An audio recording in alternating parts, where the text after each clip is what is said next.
তারপরে মোবাইল আছে, এলসিডি আছে, কত রকমের মজা মজার ব্যাপার।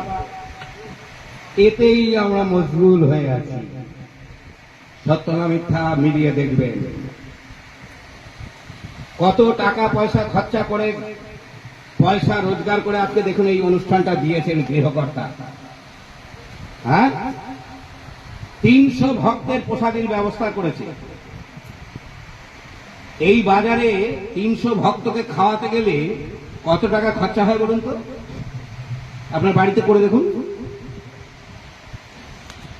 মাইক, লাইট, প্যান্ডেল, কত আয়োজন। ঘাম ঝরা অর্থ রোজগার করে তবে তো করেছেন। আপনি করলে আপনিও তো তাই করেন, করেন না? তাহলে এত আয়োজন কিসের জন্য? আমরা সেটুকু যে আসবো, খাবো দাবো, বাড়ি চলে যাবো, সেই জন্য? এই জন্য এই অনুষ্ঠানটা এটা কিসের জন্য দেওয়া হয়েছে? যাতে ভক্তবৃন্দ এসে উচ্চস্বরে হরিনাম করবেন এবং গীতা থেকে, ভাগবত থেকে ভগবানের কথা বলবেন।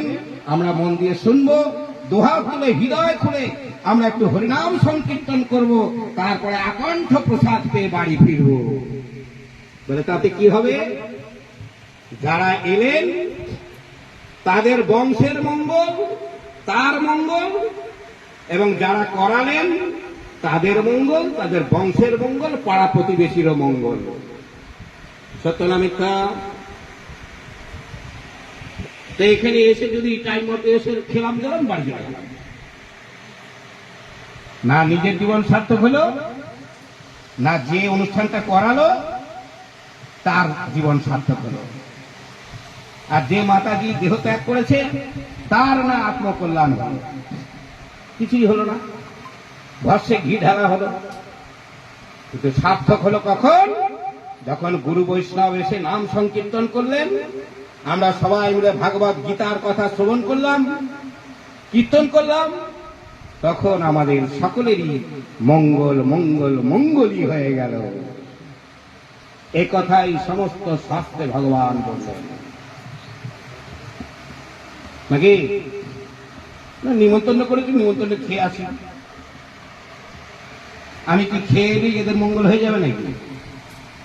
আমার মতো লোক এসে সেটি গুছিয়ে এলাম, খেলাম দিলাম, বাড়ি চলে গেলাম, তাতে আপনার মঙ্গল হবে না এদের মঙ্গল হবে? বলুন, বিচার করুন।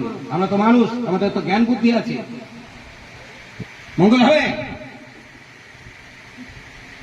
মঙ্গলময়, সকলের মঙ্গল কর্তা যিনি, অনাদিরাদি গোবিন্দ সচ্চিদানন্দ বিগ্রহ স্বয়ং শ্রীকৃষ্ণের নাম সংকীর্তন যখন আমরা করব, যখন তার কথা, গীতার কথা, ভাগবতের কথা মন দিয়ে শ্রবণ কীর্তন করব, তখন সার্থক। যারা এলেন অতিথিবৃন্দ তাদেরও মঙ্গল, তাদের বংশের মঙ্গল, আর যারা এই আয়োজন করলেন তাদের বংশের মঙ্গল, সকলের মঙ্গল সাধন হয়ে গেল। বোঝা গেল? এই কথাগুলোই ভাগবতে বলা হয়েছে।